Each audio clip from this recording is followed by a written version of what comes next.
ಎಲ್ಲಿ ಫೇಲ್ ಆಗ್ತದಂದ್ರೆ, ಶುಕ್ರಾಚಾರ್ಯರಿಗೆ ದೇವಯಾನಿ ಅಂತಕ್ಕಂಥ ಒಬ್ಬ ಮಗಳಿರ್ತಾಳೆ. ಶುರುವಾತ್ ನೋಡ್ರಲ್ಲ ಅವು, ಹೌದಾ?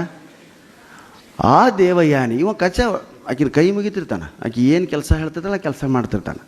ಆದರೆ ಆಕೆಗೆ ಇವನ ಮೇಲೆ ವಿಪರೀತ ಪ್ರೇಮ. ಹೂವು ತಂದು ಕೊಡು ಅಂತಿರ್ತಾಳೆ. ಸರೋವರವನ್ನು ಈಜಿ ಹೋಗಿ ಹೂವು ತಂದು ಕೊಡ್ತಿರ್ತಾನೆ. ನನಗೆ ಮುಡಿಸು ಅಂತಾಳೆ. ಹೂವು ಕಿತ್ತಿ ಕೊಡೋದು ನನ್ನ ಕೆಲಸ, ಮುಡ್ಕೊಳ್ಳೋದು ಅದು ನಿನ್ನ ಗಂಡನ, ಮುಡಿಸೋದು ನಿನ್ನ ಗಂಡನ ಕೆಲಸ, ಅದನ್ನು ಮಾಡಂಗಿಲ್ಲ ಅಂತ ನಾವು ಹೂವು ಅಲ್ಲೇ ಎಸೆದು ಹೋಗ್ತಾನೆ. ಸಿಟ್ಟಿಗೆ ದುಃಖ ದಪ್ಪ ಕಾಲಿಟ್ಕೊಂತ ಹೋಗ್ತಾಳೆ. ಮತ್ತೊಂದಿನ ಏನೋ ತಂದು ಕೊಡುತ್ತೆ. ತಂದು ಕೊಟ್ಟುಗಳಾಗಿ ನೀನೇ ಮುಡಿಸು, ನೀನೇ ಕೊಡು, ನೀನೇ ತಿನ್ನಿಸೊಂದಾಗಿ ಇವನ್ನೆಲ್ಲವನ್ನು ಅವಾಯ್ಡ್ ಮಾಡ್ತಾನೆ. ಇಲ್ಲ, ನೀನು ಗುರುಪುತ್ರಿ, ನೀನು ನನಗೆ ತಂಗಿ ಸಮಾನ. ಆದರೆ ಆಕೆ ಮನಸ್ಸಿನಲ್ಲಿ ಪ್ರೇಮ ಬೆಳೆದಕ್ಕೆ ಹತ್ತಿ ಬರ್ತದೆ. ಸ್ನೇಹಿತರೆ, ಏನು ಮಾಡಬೇಕು ಗೊತ್ತಾಗೋದಿಲ್ಲ. ಕಚನನ್ನು ಕೊಂದು ಬರ್ರಿ, ಕಚನನ್ನು ಕೊಲ್ಲಬೇಕು ಅಂತ ತೀರ್ಮಾನ ಆಗ್ತದೆ. ಸುದ್ದಿ ಮುಟ್ಟಿಬಿಡ್ತದೆ ರಾಕ್ಷಸರಿಗೆ. ಅವನು ಬಂದಾನ, ಸುಮಾರು 15-20 ವರ್ಷ ಆಯ್ತು, ದೇವತೆಗಳಿಂದ ಬಂದಾನಂತ, ಮೃತ ಸಂಜೀವಿನಿ ವಿದ್ಯೆ ಕಲಿದಕ್ಕೆ ಬಂದಾನ, ಏನು ಮಾಡಬೇಕು ಅನ್ಕೊಳ್ಳು. ಅವನ ಕಾಡಿಗೆ ಹೋದಾಗ ಹೇಳ್ತೀನಿ ಸ್ನೇಹಿತರೆ, ತುಂಡು ತುಂಡು ತುಂಡು ತುಂಡು ಮಾಡ್ತಾರೆ. ಅವನು ಪೀಸ್ ಪೀಸ್ ಪೀಸ್ ಮಾಡಿ ದಿಕ್ಕಿಗೆ ಒಗಿತಾರೆ. ಸಂಜೆ ಎಷ್ಟೊತ್ತಾದರೂ ಗೋವುಗಳನ್ನು ಮೇಯಿಸೋದಕ್ಕೆ ಹೋಗಿರ್ತಕ್ಕಂಥ ಕಚ್ಚ ಬರಲಾರ್ದಾಗ ದೇವಯಾನಿ ಕಣ್ಣೀರು ಹಾಕ್ತಾಳೆ. ಅಪ್ಪ ಬರಲಿಲ್ಲ ಕಚ್ಚ, ಬರ್ತಾನಮ್ಮ, ಇನ್ನೇನು ಈ ಹೊತ್ತು ಮುಣಿತು, ಬರ್ತಾನೆ, ಇನ್ನೇನು ಬರ್ತಾನೆ. ಅದು ನೋಡಿ ಗೋವುಗಳು ಬಂದು ಇನ್ನೇನು ಅವ್ನು ಹಿಂದಿರ್ತಾನೆ ಅಷ್ಟೇ. ನಿಂಗೆ ಏನಾದರೂ ಹಣ್ಣು ಗಿಣ್ಣು ತರೋದು ಕೇಳೇನು, ಅದನ್ನು ತರ್ತಿರ್ಬೋದು ಅಂತ ಸಮಾಧಾನ ಮಾಡ್ತಾರೆ ಶುಕ್ರಾಚಾರ್ಯ. ರಾತ್ರಿ 10 ಗಂಟೆ ಆದರೂ ಬರೋಂಗಿಲ್ಲ. ದೇವಯಾನಿ ಅಳೋದಕ್ಕೆ ಹತ್ತಿಬಿಡ್ತಾಳೆ. ಶುಕ್ರಾಚಾರ್ಯಗೆ ಮಗಳು ಅಂದರೆ ಭಯಂಕರ ಮೋಹ. ಧ್ಯಾನಕ್ಕೆ ಕೂತು ನೋಡ್ತಾರೆ, ಕಚ್ಚನನ್ನು ತುಂಡು ತುಂಡು ಮಾಡಿ ಹಾಕಿದ್ದು ಗೊತ್ತಾಗ್ತದೆ. ಮಗಳೇ, ಕಚ್ಚನ ಆಸೆಯನ್ನು ಬಿಡು, ತುಂಡು ತುಂಡು ಮಾಡಿ ಒಗೆದು ಬಿಟ್ಟಾರ ಅವನ್ನ. ಅಪ್ಪ ನೀನು ಎದಕ್ಕೆ ಕಲ್ತಿ ಮೃತ ಸಂಜೀವಿನಿ ವಿದ್ಯೆ, ಬದುಕಿಸಿಕೊಡು ಅವನು ಅಂತ. ಮಗಳ ಮೇಲಿನ ಮೋಹಕ್ಕೆ ಶುಕ್ರಾಚಾರ್ಯ ತಪಸ್ಸಿಗೆ ಕೊಡ್ತಾರೆ. ಎಲ್ಲ ತುಂಡು ಜುಯ್ ಜುಯ್ ಜುಯ್ ಜುಯ್ ಜುಯ್ ಅಂತ ಬಂದು ಸೇರ್ಕೊಂಡು ರೆಡಿ. ಇಂಥ ವಿದ್ಯೆ ಇತ್ತು ಸ್ನೇಹಿತರೆ. ಇವತ್ತು ಡಾಕ್ಟ್ರುಗಳು ಈ ವಿದ್ಯೆ ಗೊತ್ತಿಲ್ಲ, ಕಲ್ತ್ರೆ ಇವತ್ತಿಗೂ ಬರ್ತದೆ. ಅದಕ್ಕೆ ಹೇಳ್ತಾರೆ, ಗೆಳೆಯರ ಸ್ವಾರಿ ಅಂದ್ರೆ ಓಕೆ ಕ್ಷಮಿಸ್ಬೋದು, ಡಾಕ್ಟ್ರ್ ಸ್ವಾರಿ ಅಂದ್ರೆ ಮುಗಿದು. ಮೃತ ಸಂಜೀವಿನಿ ವಿದ್ಯಾ ಬಂತು ಅಂದರೆ ಡಾಕ್ಟ್ರುಗಳು ಇನ್ನೆಷ್ಟು ಫೀಸ್ ತೊಗೊತಾರೋ, ದೇವರ ಕಾಪಾಡ್ಬೇಕು ನಮ್ಮನ್ನು, ಹೌದಾ? ಬದುಕಿಸ್ಬಿಟ್ರು.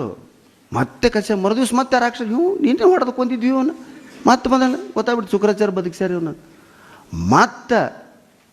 ಮತ್ತೊಂದಿನ ಕೊಲ್ತಾರ್ರಿ. ಕೊಂದು ಸುಟ್ಟು ಬಿಡ್ತಾರೆ ಅವನು. ಸುಟ್ಟು ಬೂದಿನ ನದಿ ಒಳಗೆ ವಿಸರ್ಜನೆ ಮಾಡ್ತಾರೆ. ಮತ್ತೆ ಕಚ್ಚ ಬರೋದಿಲ್ಲ. ಮತ್ತೆ ದೇವ ಏನು ಹೇಳ್ತಾಳೆ, ಮತ್ತೆ ತಪಸ್ಸಿಗೆ ಕುಂದಿರ್ತಾರೆ. ಮತ್ತೆ ಕಚ್ಚ ಬಾ ಅಂತ ಕೂಗ್ತಾರೆ. ಬೂದೆಲ್ಲ ಒಂದಾಗಿ ಏಕತ್ರಾಗಿ ಮತ್ತೆ ಸಮುದ್ರ ನದಿ ದಂಡಿಗೆ ನಿಂತು ಮನುಷ್ಯ ರೂಪ ತಾಳೆ ಮತ್ತೆ ಮನೆಗೆ ಬರ್ತಾನೆ. ಹೌಹಾರಿ ಬಿಡ್ತಾರೆ ರಾಕ್ಷಸರು. ಮುಗಿತಲೆ ಶುಕ್ರಾಚಾರ್ಯರಿಗೂ ಚಿಂತೆ ಆಗ್ತದೆ, ಏನಿದೆ ನನ್ನ ಮಗಳದು ಮೋಹ ಅತಿ ಆತಲ್ಲ ಅಂತ. ಆತ ಇನ್ನೇನು ಕಚನನ್ನು ಕಳಿಸ್ಬೇಕು ಅನ್ನೋದ್ರಾಗ, ದಯವಿಟ್ಟು ನನಗೆ ಮೃತ ಸಂಜೀವಿನಿ ವಿದ್ಯೆಯನ್ನು ಹೇಳ್ಕೊಡ್ರಿ, ನಾನು ಹೋಗ್ಬಿಡ್ತೀನಿ ಅಂತ. ಇಲ್ಲಪ್ಪ, ನಾನು ರಾಕ್ಷಸರ ಅನ್ನವನ್ನು ತಿಂತಾ ಇದ್ದೀನಿ, ಅವ್ರಿಗೆ ದ್ರೋಹ ಮಾಡೋದಿಲ್ಲ, ದಯವಿಟ್ಟು ಸಾಧ್ಯ ಇಲ್ಲ. ಇಲ್ಲ ಹೇಳಪ್ಪ ದೇವೇನಂತಾಳೆ. ಇಲ್ಲ ಮಗಳೇ, ನಾನು ಹೇಳಂಗಿಲ್ಲ, ಸಾಧ್ಯ ಇಲ್ಲ, ಏನು ಮಾಡಿದ್ರು ಬಿಡಂಗಿಲ್ಲ, ನಾನು ಕಲಿಯೋವರೆಗೂ ನಾನು ಹೋಗೋದಿಲ್ಲ ಅಂತ ಅವ ಕಣ್ಣೀರು ಹಾಕ್ತಾನೆ. ಅವರು ಒಳಗೆ ಹೋಗ್ತಾರೆ. ಇದು ಗೊತ್ತಾಗ್ಬಿಡ್ತಾರೆ ರಾಕ್ಷಸ ಚಕ್ರವರ್ತಿ. ಈ ಸಲ ಹಿಂಗಲ್ಲಲ್ಲಿ ಇವನ್ನ ವಾಪಸ್ ಬರಲಾರ್ದಂಗೆ ಕೊಲ್ಲಬೇಕು ನಾವು. ಏನು ಮಾಡಬೇಕು? ಶುಕ್ರಾಚಾರ್ಯರಿಗೆ ಬಹುದೊಡ್ಡ ದೌರ್ಬಲ್ಯ ಅಂದರೆ ಸೆರೆ ಕುಡಿಯೋದು. ಅವರು ಮದಿರಾಪಾನವನ್ನು ಮಾಡ್ತಿರ್ತಾರೆ. ಅಷ್ಟು ದೊಡ್ಡ ಋಷಿಗಳಿದ್ರು, ಅವರಿಗೆ ಹೆಂಡವನ್ನು, ಅದು ಹೆಂಡ ಅನ್ನಬಾರ್ದು, ಅದಕ್ಕೆ ಮಧುರಾಪಾನ ಅನ್ಬೇಕು. ಭಾಳ ಇಷ್ಟ ಅವ್ರಿಗೆ. ಎಲ್ಲ ಸಾಯಂಕಾಲ ಟೈಮ್ನಾಗ ಆರಾಮ್ ಕುಡಿದು ಮಕ್ಕೊಂತಿರ್ತಾರೆ. ಈಗಿನವ್ರು 16-90 ತೊಗೊಂಡು ಮಕ್ಕೊಂತಾರಲ್ಲ, ಹಂಗೆ ಅವರು ಹಂಗೆ ತೊಗೊಂಡು ಮಲಗ್ತಿದ್ರು. ಏನು ಮಾಡಿದ್ರು ಸ್ನೇಹಿತರೆ, ನಿಮ್ಗೆ ಹೇಳ್ತೀನಿ ಹೆಂಗೆ ಪುರಾಣ ಕಥೆಗಳು ಎಷ್ಟು ಅದ್ಭುತವಾಗಿರ್ತವೆ. ಇಲ್ಲಿ ಅವರು ಮದಿರಾ ಕುಡಿತಾನೆ, ಹೆಂಡ ಕುಡಿಯೋದನ್ನು ದೂಷಿಸಬೇಕಾಗಿದೆ. ವಿದ್ಯಾರ್ಥಿ ಸೇರಿ ಪ್ರೇಮವನ್ನು ದೂಷಿಸಬೇಕಾಗಿದೆ. ಕಚನಂಥ ಅಧ್ಯಯನ ಮಾಡುವಂಥ ನಿಷ್ಠೆಯನ್ನು ಇಷ್ಟು ಸಲ ತುಂಡು ಮಾಡುವಾಗ ಶಿಷ್ಯರು ಬದುಕಿದ್ರು, ಅವ ಓಡಿ ಹೋಗಲಿಲ್ಲ. ಅದನ್ನು ತಿಳ್ಕೊಳ್ರಿ. ನೀವು ಒಂದು ದಿವಸ ಟಿಫನ್ ಕೊಡೋದು ಹಾಸ್ಟೆಲಾಗ ಬಂದಾತ, ರೂಮ್ ಸ್ವಚ್ಛ ಇದ್ದಿಲ್ಲ, ಕ್ಲಾಸಿಗೆ ನಿಮ್ಮ ಹುಡುಗಿ ಬರಲಿಲ್ಲ ಅಂದರೆ ಬರೋದು ಬಿಟ್ಟು ಬಿಡ್ತೀರಿ, ಹೌದಾ? ಅವ ತುಂಡು ಮಾಡಿ ಒಗೆದ್ರು ಬಂದ. ಅದನ್ನು ನಿಮಗೆ ಅರ್ಥ ಮಾಡಿಕೊಳ್ಳ್ರಿ. ಥೀಮ್ ಆಫ್ ದಿ ಸ್ಟೋರಿ ಇದು. 3ನೇ ಸಲ ಎಂಥ ಅದ್ಭುತವಾದದ್ದನ್ನು ಮಾಡ್ತಾರೆ ರಾಕ್ಷಸರು ಅಂದ್ರೆ, ಅವನನ್ನು ತುಂಡು ಮಾಡಿ ಕೊಂದು ಅದನ್ನು ಸುಟ್ಟು ಆ ಬೂದಿಯನ್ನು ಹೆಂಡದೊಳಗೆ ಕಲಿಸಿ ಅದನ್ನು ಶುಕಾಚಾರ್ಯರಿಗೆ ಅದ್ಭುತವಾದಂಥ ಮದ್ಯ ಐತೆ ಕುಡೀರಿ ಅಂತ ಕೊಡ್ತಾರೆ. ಐಡಿಯಾ ಬಂತ? ತುಂಡು ಮಾಡಿ ಕತ್ತರಿಸಿ ಸುಟ್ಟು ಅದರ ಬೂದಿಯನ್ನು ಹೆಂಡದಲ್ಲಿ ಕಲಿಸಿ ಶುಕ್ರಾಚಾರ್ಯ ಮುಂದಿಡ್ತಾರೆ. ಶುಕ್ರಾಚಾರ್ಯ ಕುಡಿದು ಬಿಡ್ತಾರೆ. ಮತ್ತೆ ರಾತ್ರಿ 11 ಆಕೈತೆ. ತಂದಿನ ಎಬ್ಬಿಸ್ತಾಳಪ್ಪ, ಕಚ್ಚ ಬಂದಿಲ್ಲ. ಬರ್ತಾನೆ ಹೇಳಮ್ಮ. ಇಲ್ಲ ಬಂದಿಲ್ಲ, ಇಷ್ಟೊತ್ತಿಗೆ ಬರೋವನವನು, ಮತ್ತೇನಾಗಿದೆ ನೋಡೋ ನೀನು ಅಂತ ಎಬ್ಬಿಸಿ ಕೂಡಿಸಿ ಅವ್ರ ಅಪ್ಪನ ಬೆನ್ನ ಎತ್ತಿ. ಈ ಕೆಲವು ಮಿನಿಸ್ಟರ್ ಮಕ್ಕಳು ಇರ್ತಾವೆ ನೋಡ್ರಿ, ತಂದೆ ಕೈಲೆಲ್ಲ ಮಾಡಿಸ್ತಿರ್ತಾರಲ್ಲ, ಹಂಗೆ ಎಬ್ಬಿಸಿ ಕುಂದ್ರಿಸಿ ಕುಂತು ನೋಡ್ತಾರ ಕಚಾ ಓ ಅಂತಾನ ಹೊಟ್ಟೆಗಿಂದ. ಸತ್ನೇನೆ ನಾನಂದ್ರೆ ಇವರು ಯಾರೋ ಶುಕ್ರಾಚಾರ್ಯ, ಮಗಳೇ ನನ್ನ ಹೊಟ್ಟಾಗದ ನಾವವ ಮೃತ ಸಂಜೀವಿ ನನ್ನ ಹೊಟ್ಟೆ ಸೀಳ್ಕೊಂಬರ್ತಾನ, ನಾನು ಸತ್ತು ಹೋಗ್ತೀನಿ, ನೀ ಸತ್ರು ಚಿಂತೆ ಇಲ್ಲ ಅಂದ್ಬಿಡ್ತಾಳ್ರಿ ಮಗಳು. ಅಂತ ಸ್ಥಿತಿ ಇರ್ತದೆ ಲವ್ ಅಂದ್ರೆ. ತಂದೆ ತಾಯಿನೆಲ್ಲ ಬಿಟ್ಟು ಬರ್ತಾವ ನೋಡ್ರಿ ಹಂಗೆ. ಗಾಬರಿ ಎಂಥ ಸಂದಿಗ್ಧ, ಎಷ್ಟು ಜಾಣರು ರಾಕ್ಷಸರು. ಕ್ರಿಮಿನಲ್ ಬುದ್ಧಿ ಇರೋರಿಗೆ ಬುದ್ಧಿ ಚುರುಕಿರ್ತೈತೆ ರೀ. ಸುಮ್ಮನೆ ನೌಕರಿ ಮಾಡೋಕೆ ಏನೂ ಇರೋಂಗಿಲ್ಲ. ಕ್ರಿಮಿನಲ್ ಮಾಡೋರು ಭಾಳ ಒಗ್ದಿ ಬುದ್ಧಿ ಓಡಿಸ್ತಿರ್ತಾರೆ ಅವ್ರು. ನಮ್ಮಲ್ಲಿ ಅಂಥವ್ರು ಲಿಸ್ಟ್ ಐತೆ ದೇಶದಾಗ. ಏನು ಮಾಡ್ಬೇಕು ಸ್ನೇಹಿತರೆ? ಅವಾಗ ಶುಕ್ರಾಚಾರ್ಯ ಮಹಾಜ್ಞಾನಿಗಳು, ಕಚಾ ಮೃತ ಸಂಜೀವಿನಿ ನಿನಗೆ ಕಲಿಸೋದಕ್ಕೆ ಭಗವಂತನ ಇಚ್ಛೆ ಇದೆ ಐತಪ್ಪ, ಮಂತ್ರ ಹೇಳ್ತೀನಿ, ನೀನು ಇದನ್ನು ಅನ್ನು, ನನ್ನ ಹೊಟ್ಟೆಯನ್ನು ಭೇದಿಸಿಕೊಂಡು ನೀ ಹೊರಗೆ ಬರ್ತಿದ್ದಿ, ಆಮೇಲೆ ಈ ಮಂತ್ರವನ್ನು ನೀನಂದು ನನ್ನ ಬದುಕಿಸು.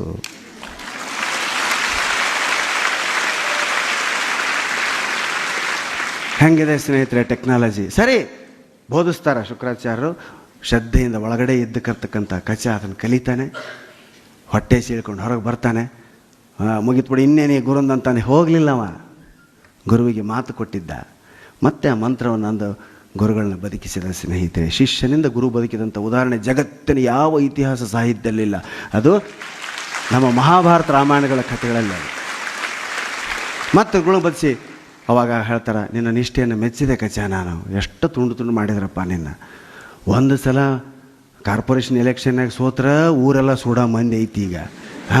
ಅಂಥದ್ದು ನೀನು 3 ಸಲ ಸತ್ರು ಸೈತೆ ಬಂದು ನಿನ್ನ ವಿದ್ಯೆ ಸಾರ್ಥಕ ಆಗಲಿ, ಹೋಗಿ ಬಾ ಅಂದಾಗ ದೇವಯಾನಿ ಅಡ್ಡಿಡಿತಾಳೆ. ಅವನು ಅವ್ರ ಅಪ್ಪಗೆ ನಮಸ್ಕಾರ ಬಂದು ದಾರ್ಯಾಗ ನಿಂತಿರ್ತಾಳೆ. ಅವ್ರ ಮಾಮೂಲು ಸ್ಪಾಟ್ ಇರ್ತಾವ, ಅಲ್ಲಿ ನಿಂತು ಏನು ಕಚ್ಚ ಹೊಂಟ್ಯ, ನನ್ನ ಮದುವೆಯಾಗಿ ಹೋಗು, ನಮ್ಮಪ್ಪ ಇಷ್ಟು ನಿನ್ನ 3 ಸಲ ಬದುಕಿಸಿ ನಿನ್ನ ನಾನು, ನಮ್ಮಪ್ಪ ಒಪ್ತಾನ, ನನ್ನ ಮದುವೆ ನನ್ನೂ ಕರ್ಕೊಂಡು ಹೋಗು ಅಂದಾಗ ಸಾಧ್ಯವಿಲ್ಲ ದೇವಯಾನಿ. ಗುರುಪುತ್ರಿ ಬರೀ ತಂಗಿಯಲ್ಲ, ಈಗಂತೂ ನಾನು ನಿಮ್ಮಪ್ಪನ ಹೊಟ್ಟೆಯಿಂದನೇ ಹುಟ್ಟಿ ಬಂದುಬಿಟ್ಟೆ, ಸಾಕ್ಷಾತ್ ನಿನಗ ತಮ್ಮ ಯವ್ವ ಆತ ಹಾಕಿ ಮೊದಲು ಹುಟ್ಟಾಳ.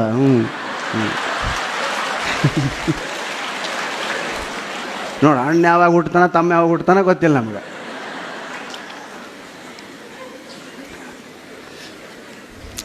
ಆಗ ದೇವಯಾನಿ ಶಾಪ ಕೊಡ್ತಾಳೆ ಸ್ನೇಹಿತರೆ. ಹೆಣ್ಣಿನ ಪ್ರೇಮದ ಶಾಪ ಎಷ್ಟು ಕೆಟ್ಟದನ್ನೋದಕ್ಕೆ ಹೇಳ್ತೀನಿ. ಏನು ಕೊಡ್ತಾಳ? ನೀನು ಕಲಿತ ವಿದ್ಯೆ ನಿನಗೆ ಮರ್ತು ಹೋಗ್ಲಿ ಅಂತ ಶಾಪ ಕೊಟ್ಬಿಡ್ತಾಳ.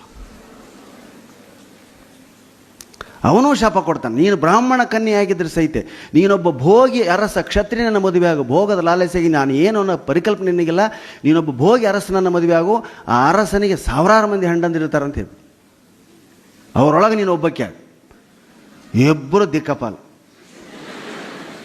ಆತನೇ ಯಯಾತಿ. ಅಲ್ಲಿಂದ ಶುರುವಾಗ್ತಾ ಮಹಾಭಾರತದ ಪೂರ್ವಜರವರು ನಹುಷ ಯಯಾತಿ ಎಲ್ಲ. ನಹುಷನ ಮಗ ಯಯಾತಿ. ಅದ್ಭುತ ಸ್ನೇಹಿತರೆ. ನಾವು ರಾಮಾಯಣ ಅವೆಲ್ಲ ಬೋರಮ್ಮ ಓದಕ್ಕಾಗಲ್ಲ, ಕಾರ್ಟೂನ್